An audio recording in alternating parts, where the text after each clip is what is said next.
Hello everybody, this is Brian O'Haron. We're going to be repeating my planning show that I did a few times in the past this year when the new people got elected to office, and maybe even a little bit before that, before the budget. And I'm doing the program again because I'm going to be making some additions to it at the request of many people around town and some of the people at the university to clarify some points that were made in the show. So this is going to happen, and first we're going to play the program as it was before, and then I'm going to make some additions at the end. So hang in there.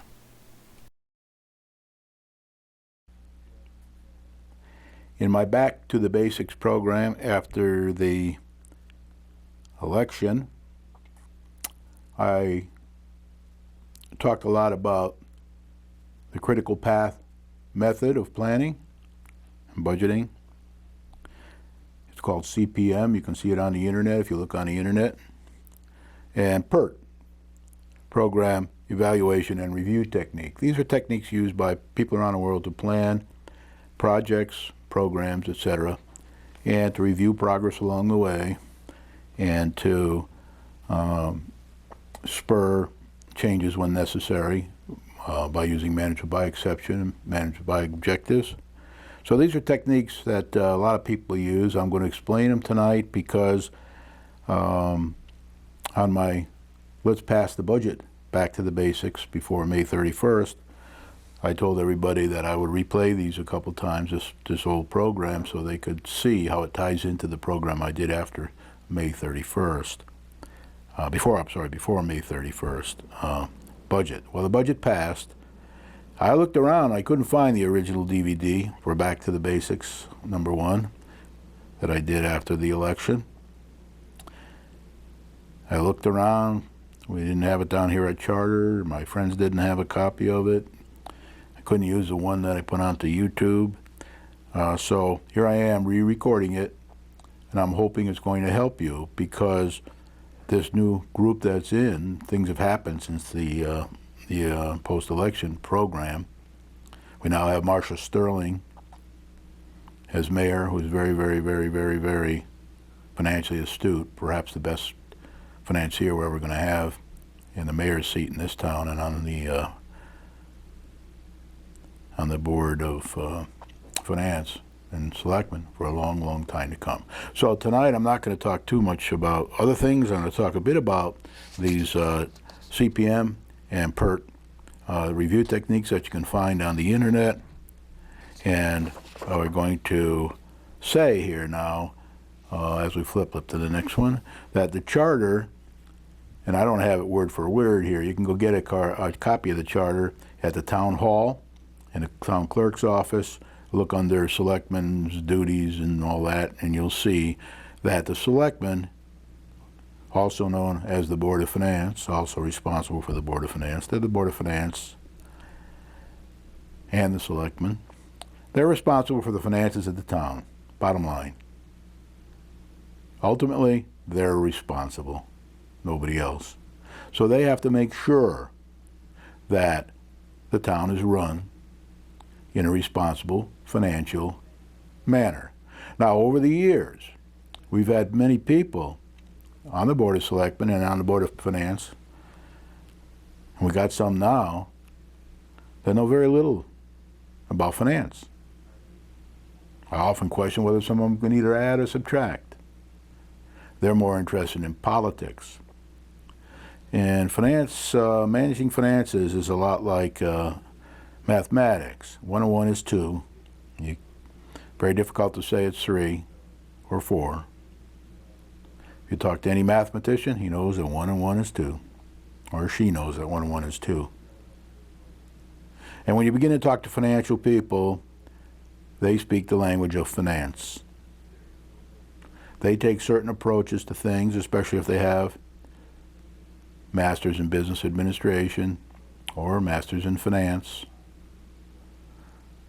or a lot of education, working with people who really know those areas and are used to being successful in those areas. They can communicate with each other. Now we're in trouble. We're in real trouble. Financially. Gets worse every day and every week and every Selectman Board of Finance meeting. Because I have so much experience around the world with this kind of thing, I can see through all that. I can see what's happening. A lot of other people can too. But unfortunately, most people can't. Because they don't have the financial background, they don't have a mathematical background, they don't have a business background, and they can be easily fooled. But in times of financial desperation, which we're in right now, and I'm not going to go into all that, you can hear about that on the Buddha Hazy show, you can hear about that on the Dave LaPointe show, you can hear about that by watching every selectman meeting on Channel 15, or once they put it up on the internet, contacting the Charter CTV 13 on their internet, and you can see replays of that. They also replay on Channel 15 the selectmen meetings from week to week. They play them a few times, and if you call them because you have a special need for a group or something, they might put it up and play it for you, the last selectmen meeting or the one before or whatever, ones that are not on the internet. But in times of financial desperation, the Finance Board must take control. The Finance Board's always in control, but if the town's running smoothly and everything is running according to Hoyle, and we're not in the financial depths that we're in today, and a lot of new money's coming into town from growing the grand list, and the money's being spent wisely, and it's being everybody's planning properly, and the whole town knows exactly where the money's coming from and how it's being spent, and there's no surprises along the way. In the finance business, people say, Brian, we don't want any surprises. We want a plan that's accurate. We want to review it all the time to make sure if it changes, we can deal with that change one way or the other. But we don't want any surprises. So normally the Finance Board works with the town manager and the Board of Education and everybody else, the state, and anybody else who's involved in our finances from year to year, budget to budget, and over time. We've been in financial trouble here for many, many, many, many years, and it hasn't all been Henry's fault. Some of it has, but not all of it. A lot of it is pure mismanagement by our finance boards in the past, and the fact that they didn't listen to the advice they were given by many, many, many people, including the auditors, and they just don't have a system that reliably runs our finances in our town. So they're normally involved, and as long as everything's going fine, they can be minimally involved. But when times of great desperation, like we're in now, the Finance Board must take control, which they have since the Republicans won the last election. Now, I'm not a Republican or a Democrat. I'm an unaffiliated voter, which is 52% of the voters in our town, and I try to go with, when I vote for people, usually I first want to make sure they're financially responsible. And if they're financially responsible, they'll probably get my vote. Not always, but most often. I don't care which party they're in or whether they're independent or running off the seat of their pants or whatever. But we really need help here. So this new Finance Board, which is anchored by a very, very financially astute mayor, well-educated, business degrees, finance degrees, from some of the best schools in the country. I've already talked about that on the other program. Other people talk about it all the time, and it's in the newspaper. This new board is urgently coordinating the production of a plan for success. They're trying to take responsible techniques that they learned at some of the best business schools in the country. They're trying to listen to people who do understand all that and have knowledge of that, and they're trying to put together a plan for success. This plan for success must have demonstrable and measurable milestones. You have to know where you're going, how you're going to get there.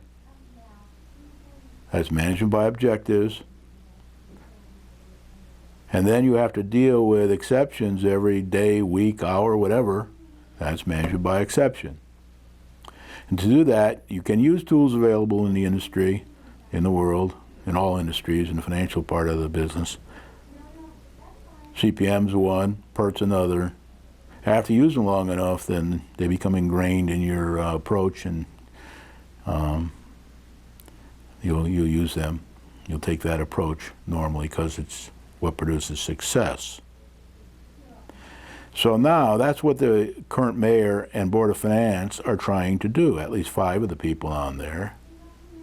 And as I mentioned before, there are 2 of the people on the Board of Finance that I don't think are very astute financially, and for many reasons don't always agree with the approach that the majority in the present finance board are taking. So they're trying to get demonstrable and measurable milestones and show them to everybody in town, the newspapers, anybody who's a resident or whatever, putting them up on the website, all that kind of thing. They're trying to have the best plan that they can put together based on the information they have, and they don't have all the information. I'm going to talk a bit about that later.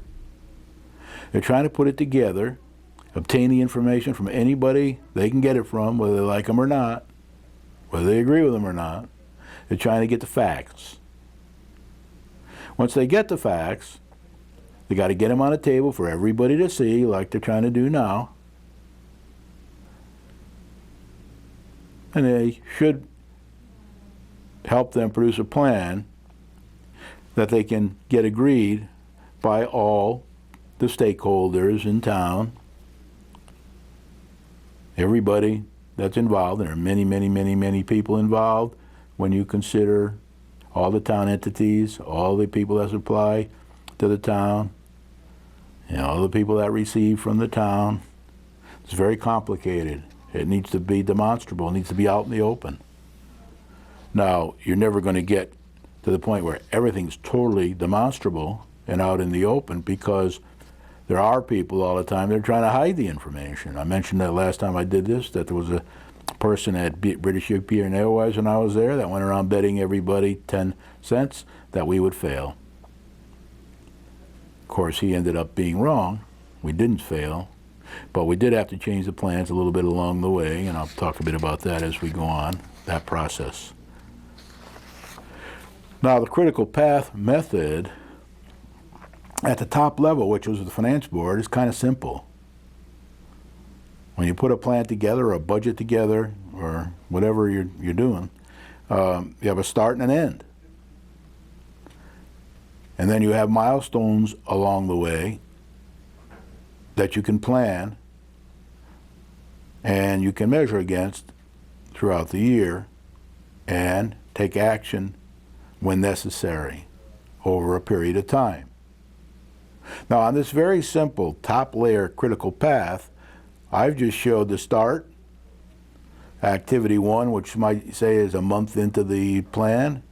Activity 2 might end 3 months into the plan. Activity 3 might end 6 months into the plan. Number 4 might be 8 months into the plan. Number 5 might be 10 months into the plan, and the end might be 12 months. And now, as you know, for this year's fiscal budget, we are towards the end of this year now, and we do have a lot of upheaval on the budget side for many, many reasons. So that's what critical path means. If the plan is done properly, the finance board should only have to deal with a top layer of with a critical path, unless, of course, there's a problem. Then they have to dig deeper. They have to go into lower level plans, for example, the police department's plan, the fire department's plan, the town garage's plan, or any other plan that we have at a lower level than the critical path at the top. So that's what we mean when we say the critical path. That's what is very, very critical at the highest level. And as long as everything's going fine and we have a track record over the years of doing things fine, and we have competent people in the jobs and we're using good techniques, then this will be pretty easy. But we're a long way from that. I would say we're at least 5 years from that, maybe more. Now, I want to show you once again the proper way of doing plans and proceeding, and the improper way. The proper way, and I demonstrate it with triangles, I've done this thousands of times around the world when people come to ask me to speak about this stuff, or when I'm in the middle of a troubled situation, I have to explain it to the people involved, the stakeholders. I use the same approach, have been for many years. So the left side there, you see, is the right way to do it. You got to get all the problems on the table, all the information, all the facts on the table at the earliest stage of planning. Now, that's a difficult thing, especially when some people don't want to produce the facts because they think it might hurt their reputation, or their political party, or their organization, or their vendor, or whatever they may be. So it's very difficult, but it has to happen. So if we get all the information out at the beginning, then we can proceed down the slope of that triangle. We review it along the way at every one of those bars you see, 1, 2, 3, 4, 5, 6, etc. This is just an example. You could have more or less in there, depending on how well your town's being run. And then you make decisions along the way to bring it back in line, if necessary, back to plan, or to do something else if something comes up along the way that needs an emergency decision, an urgent decision. And that's the way to go, from start to finish. And you can take a budget as one example. Now, the improper way to go is kind of the way we've been going over the years for a long time that I know of, and that is going up the triangle to infinity. And the problem is, you start out, you don't have all the facts, you don't have all the information, they're not disclosed to everybody. Nobody can say to you, hey, that fact isn't a fact, that's wrong. Nobody can do any of that. So you go up towards infinity and you never ever achieve your plan. You get worse and worse and worse and worse in trouble like we are right now. Now, the non-financial people, most of them are in the liberal Democratic Party, some of the Republican liberals, some of the unaffiliated liberals, have been running this way for many years. They've been going up the triangle, now we're in deep trouble. So, proper circling back when necessary as facts turn up has to happen. Because what most people say is that you can't, everything won't be 100% right for every decision you make. What you have to do is make decisions, publish those decisions to everybody you can, and the reasons why, and all the facts you can garner, or all the facts that are available. Sometimes they aren't all the facts, but they're all that are available. You get them out there, and then you open your ears, and you encourage feedback. You encourage people to come to you, short, tall, thin, large, whatever. You might not like any of them, but you got to encourage them to come to you with feedback to make sure you're going in the right direction. Now, this is where we get into an interesting thing, and when you turn to the next slide, you're going to see that even if you're going in the proper direction, down the slope, you will run into obstacles along the way. So what'll happen is you'll be moving forward, then all of a sudden you hit into a problem, you have to go back a couple steps, you got to circle around, then you go back out again forward, and then you go back a few steps, and then you go out again, and this is just a simple example. It could be much worse than this. Now on the other side, you got the same sort of problem. If you don't come up with any all the facts up in the beginning, as you go all the way closer and closer to the end, then you got to circle all the way back and start again and go up. So that's what I mean by going to infinity. So when I hear a lot of the comments on TV and in select meetings and in the newspapers about the current Board of Finance and selectmen, they're criticized, of course, for not having a perfect plan. Well, you're not going to have a perfect plan. But they stepped into the middle of this right-hand side triangle, where all the facts weren't on the table, where all the facts aren't out in the open. So they had to begin to try to get all these facts out into the open, despite the fact that a lot of people don't want the facts to be out in the open for political reasons. And as I said on the first time I did this program, politicians don't like transparency. They don't want all the facts to be on the table. They don't like to have to meet objectives, timescales. They don't like any of that stuff. So it's very hard for them to succeed and produce a triangle that we can go down. Now, on the other hand, financial people love to have the facts on the table. They like to know exactly what's needed and what the problems are and what the advantages are, and they want to put a plan together to be able to do that. Now I want to show you another thing, and this is a little, each one of those lines that's on the critical path represents a whole network of planning. For example, the police department could have a plan that looks like this, with all kinds of activities in it that feed into the top layer. The Board of Education could have a plan like this, much more complex, of course.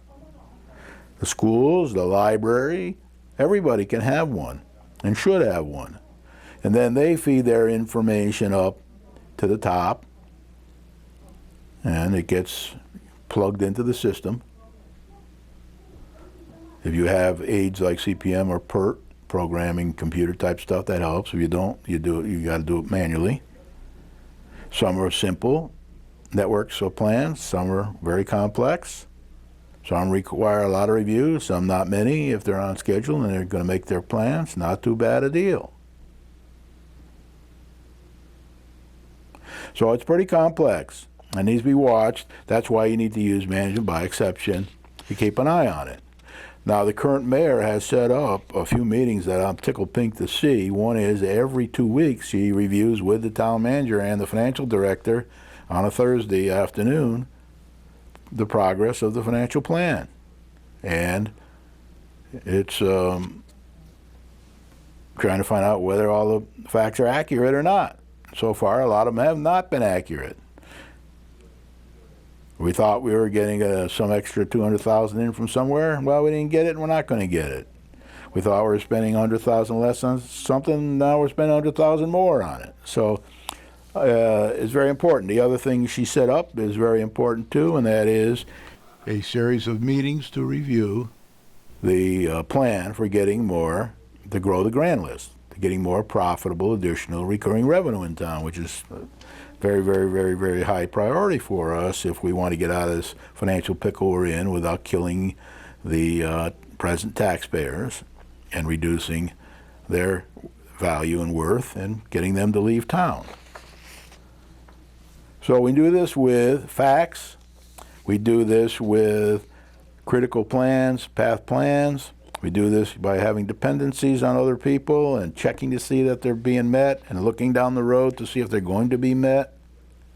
I often say this is a bit like an engineer driving a train. This finance board's got to drive the train. They got to look down the track way down and see if they can see any obstacles before they get there and hit them. So that's very important. They got to have time scales. Everything's got to have a time scale. It's got to be defined properly. You got to know exactly what we're going to do. Now, they are trying to get that, like what's the time scale for fixing all the roads? Which roads are going to be fixed? When they're going to be fixed by? When will we be done with our $700,000 spending in the next budget on the roads?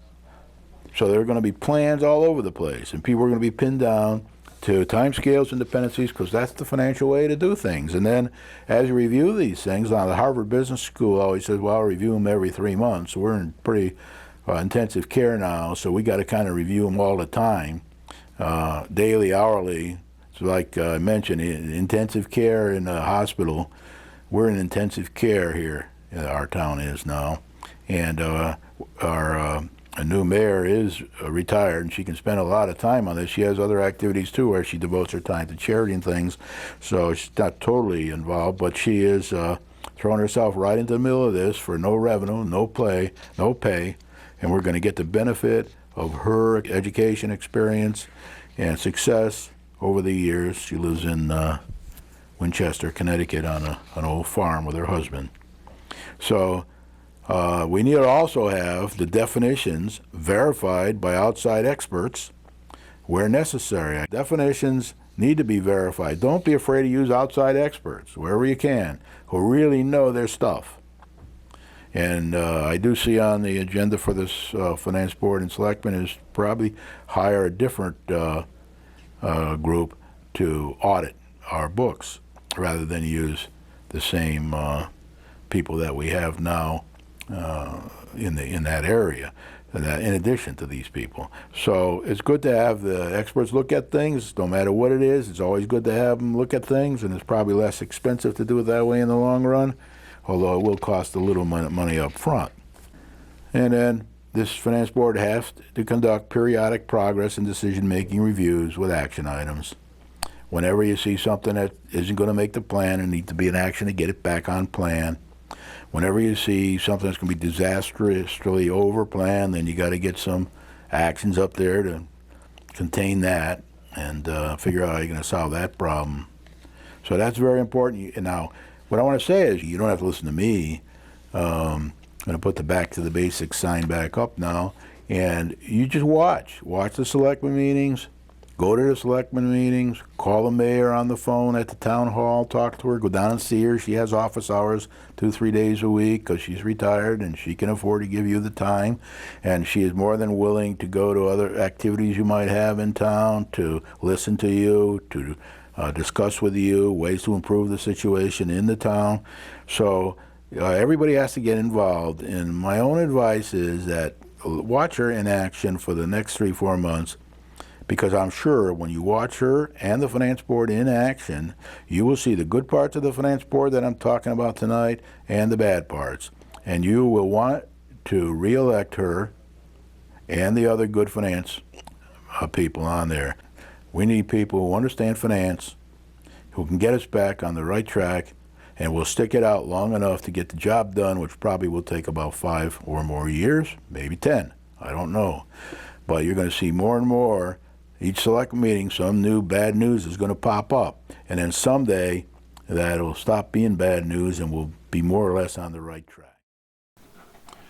Okay, I want to add now to this program, because I was requested to do so by many people in town who have watched the program over the weeks, including some of the students at the university that I do a lot of work with on the computers down there. And I want to try to explain some of the things that people ask questions about. The first thing I want to say is that all plans that are made should have SLAC, S-L-A-C-K, SLAC, built right into the plan. Because you're always going to run into unknowns. Most people think that when you make a plan, you're probably only going to be 55 or 60% right, maybe even a little less if you don't have good people. And that along the way, you're going to make a lot of changes. Like I showed on my triangles, you're going to have to circle back quite a bit when you find new information, and that information comes in. Now, as you know, our new mayor is always asking everybody at all meetings and sending out questionnaires and doing everything to find out more information, more facts, to see if we're headed in the right direction or we might have to circle back. So in your plans, you need to build in some SLAC. And that gives you a little extra time anticipating that things will change and that you won't have such a tight plan that you'll go out of the bounds of the plan, which means not managed properly for less revenue or more revenue, and not managed properly for less expenses or more expenses. So SLAC is very important, very critical to any plan. If you don't have it in there, then you're not really being realistic. So you have to anticipate that there will be a lot of changes along the way, and one way or another, you need to leave time in the plan for that. That's called SLAC. Now, you're going to talk a little bit about another question that I get all the time from people is, what about expenses and revenue? Now, over the last few years, when you see our audits when they're finished, and the audits that are finished already. And of course, you now have a copy, and it's on the internet, as the mayor promised it would be. All the information for this current year's budget, year 14-15, it's on the internet. You can see that. Well, we know how much revenue we're expecting in that plan. We know that, and we know roughly what the expenses are going to be. I don't know how much slack is built into the plan, but we do have an expense number for the year, and we do have a revenue number for the year. Now, those are very important. But what's even more important now that we have those is to have expense and revenue projections for the next 3 to 5 years, which is sort of the Harvard Business School and other business school approaches. So we have it for this year, and we know what it was in previous years, and especially once we get the audits done. We still got a couple of outstanding audits before we really know the truth. But once we get those by the end of this year, calendar year 2014, as promised by the Board of Finance, then we will have that information, and we can begin, we should be beginning now, but we can begin to project what are the expenses and what are the revenue for the next 3 years and 5 years. Now, these are projections, and the way you do projections is you try to say, similar to the way you do a budget, is how many, what do we know about? What do we know that's certainly going to come in on the additional revenue side over the years, or is it going to be less revenue? Do we know that? And the same on the expense side. Are we going to have higher expenses, or is there a possibility we might have less expenses? And it's very difficult on the expense side because we have built in strong unions into our system here, and they will be pushing hard for raises, increases, and other things over the years. And we know that expenses usually have a tendency to go up unless we can fight them back in a responsible way by integrating things, combining things, dealing with other people, and all that kind of thing to what I would call manage these budgets back on the expense side, not just chop them or anything like that. It got to be done rationally. And there's plenty of ways to do that. There's a lot of slack built into that area, and that can be looked at. But it does need attention, and it needs to be looked at. So now on the revenue side, it's the same sort of thing. Do we know of any additional revenue, increasing profitable, increasing tax or revenue that's going to come into this town? And it has to be recurring revenue. One-time revenue is nice, but you got to be very careful about building any one-time revenue into a plan, and without really telling everybody that is not recurring, and that's a one-time revenue. And as you know, when they built this plan for the year 14-15, first thing they did was eliminate any one-time revenue or any one-time expense, and that's how they began the plan. The other thing I want to say about this is that the responsibility for this, coming up with this 3 to 5 year plan, does lie with the Finance Board. Because, as you know, the charter says that the Finance Board is responsible for the finances of the town. And it doesn't say just 1 year's worth of finances. I mean, we need to know where we're headed, where we're going over the next 3 to 5 years. And I personally think that's still the responsibility of the Finance Board. They can delegate activities, as the charter does, to certain members of the community, the EDC, for example, the town manager, for example, the finance director, for example, other commissions and committees, if any of them are in the game. But in the end, it's the Finance Board has to make sure we have these plans. Now, what I do usually is I say, okay, we can't get any information. We'll assume that the revenue is going to go up 0 each year for the next 3 to 5 years. That'll wake people up. That'll get their attention. And you can ask them if they know of any revenue that's coming in that you're not aware of, Finance Board. And then you can open your ears and you can have meetings with them, you can talk to them, you can listen to them. Or you can ask them, are there any way that you know that we can get any more revenue in town. And something similar to that has happened now with the questionnaire to all the business people in town to say, how can we help you improve your business? That's a little bit, we don't have a tendency to ever measure that. You know, we don't know, for example, if you ask the finance board right now, what are the projections for the next 3 to 5 years, you're not going to get anything back. You might get the expense one, which might be extrapolated to, say, the cost of living or something like that. And it's difficult with the Board of Education, too. That's 60% of our budget. So the Finance Board must get together with the town and the Board of Education, and they must come up with these projections. Maybe they could nominate a committee. Maybe they could be the committee themselves. There's a lot of things that could possibly happen. But the EDC is not responsible for growing the grand list. They're responsible for helping to grow the grand list, and by searching for opportunities and bringing them to the attention of the management of the town. And then in the end, though, the finance board is responsible. And not having a planning manager, that's not the end of the world. The responsibilities are still there. We still have to do it.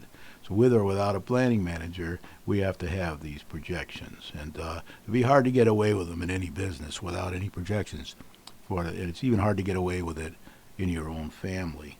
So what I want to say is that it is critical, very critical, to estimate these revenue and expense decline or growth in either area or for the next 3 to 5 years. And you have to manage this very carefully. You have to make it public. You have to let everybody know. And then you have to accept feedback. That's management by exception. And in the absence of anything, you can't do it. Just put out 0 for revenue and put out the annual over the last 10-year average in inflation, and put that in there. And that will scare the pants off of everybody who reads it, and then maybe you'll get some attention paid to getting it resolved, because the taxpayers can't just keep taking extra taxes all the time unless they know exactly why, unless they feel that budgets have been responsible, and unless they can afford it. And in our present state of turmoil, which we'll be in for quite a while, they're very, very, very doubtful that things are going to get any better before they get worse. We've had a rough tax year this year. We've been taxed people for things we said we were going to use the money for and then did not use them for that. Like we said we were going to put in the fund balance, and we ended up paying old bills with it. That was $1 million, over $600,000. So, we're in tough times right now. So what I wanted to add here is that everybody's got to pay a lot of attention to the growth in the revenue. Now, I'm a revenue guy. I also like to see balanced budgets, and I like to see expenses spent wisely, especially my money. Now, often I talk to my own investment man down in New York City, and I say to him, investment manager, can you tell me how much money I'm going to make this year on my investments I have around the world? And he says to me, Brian, if I could tell you that and answer that question, I'd be a rich man today. That's a very difficult question. I don't have the knowledge. I can't tell you that. But what I can tell you is that on average over the last so many years, we have probably averaged 5% growth in your type of portfolio. Some others it's maybe more. Some others it might be less if they're more conservative. So for planning purposes, on the revenue side of your plan for you and Joyce and your family, you can use a number like 5%, but we'll keep a close watch on it. And if we have a big drop in the market, we are very well diversified, but if we have a deep drop in the market, then we have to climb back up the hill, and that'll probably be 5% a year to get back even again, depending on how bad it was.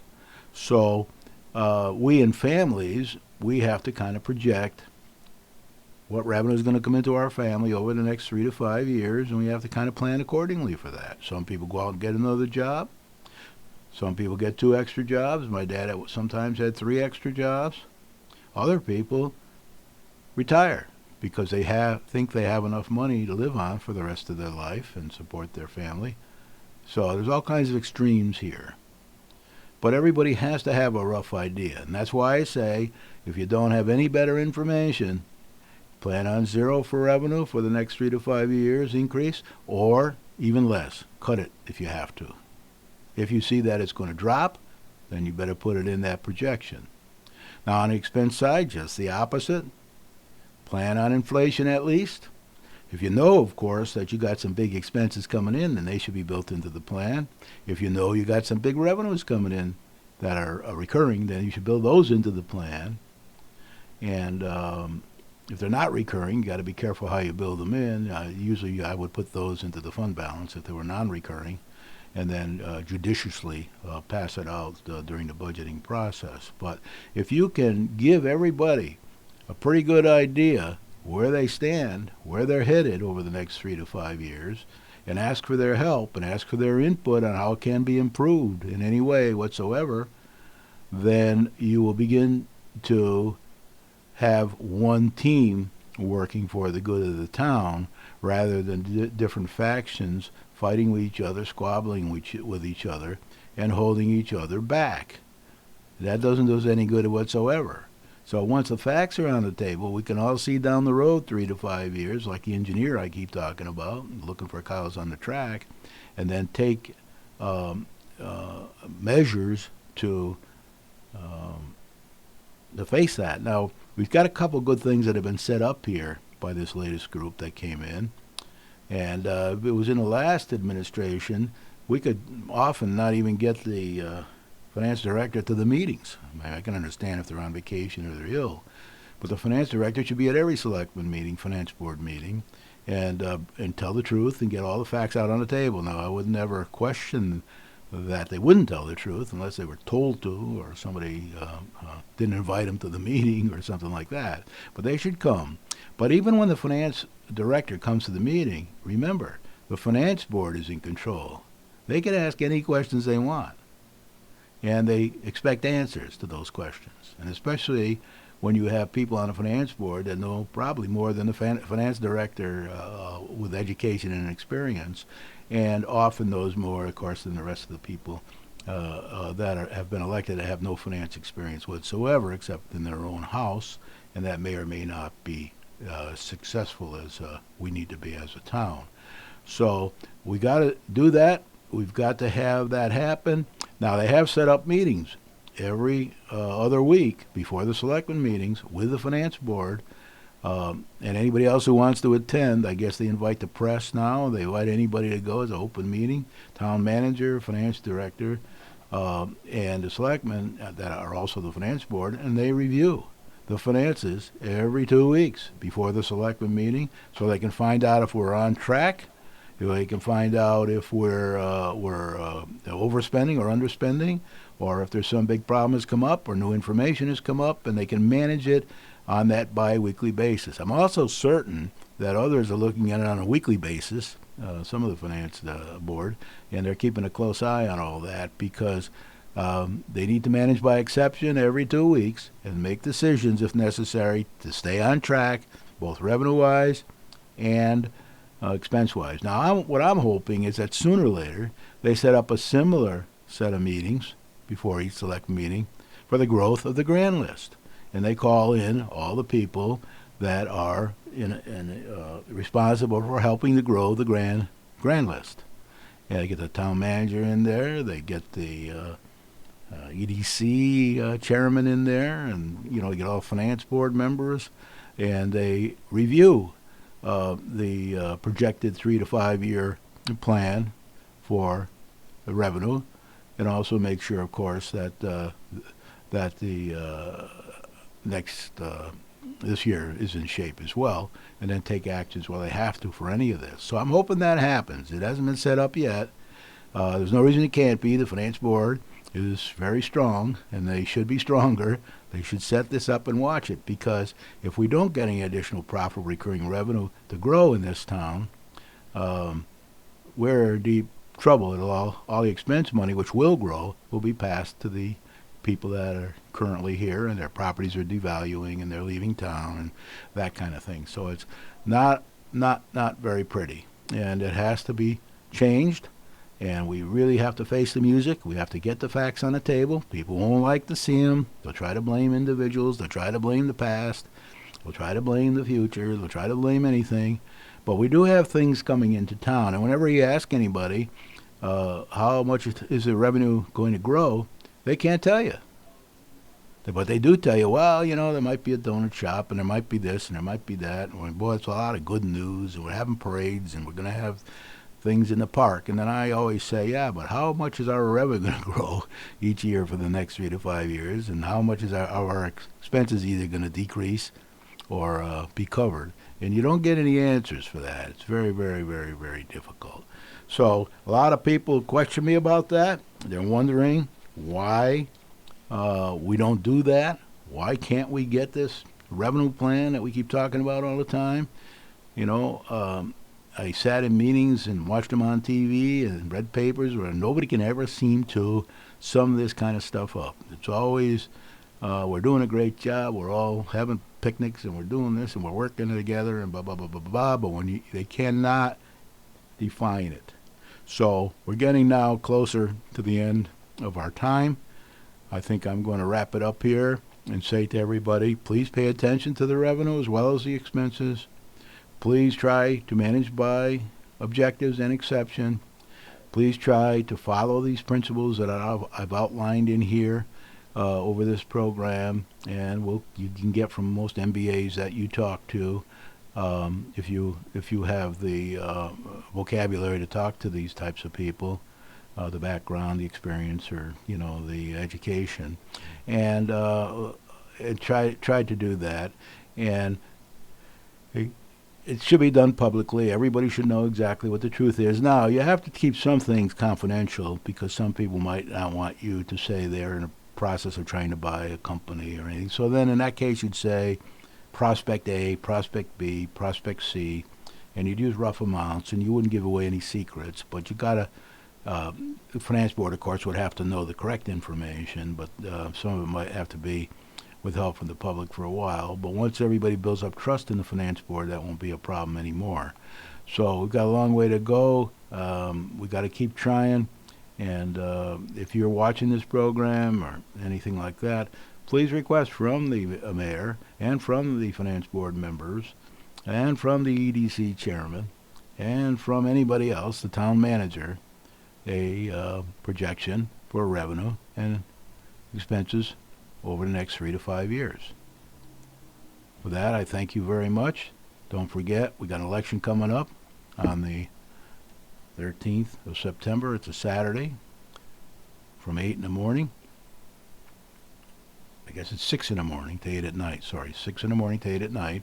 And I also want to say that it's very important that we keep a strong finance board, that we elect the right people in there, and over the next few weeks, and maybe a few months, I'm going to be giving you some examples of how this finance board is trying to follow these principles that we have outlined in this program tonight.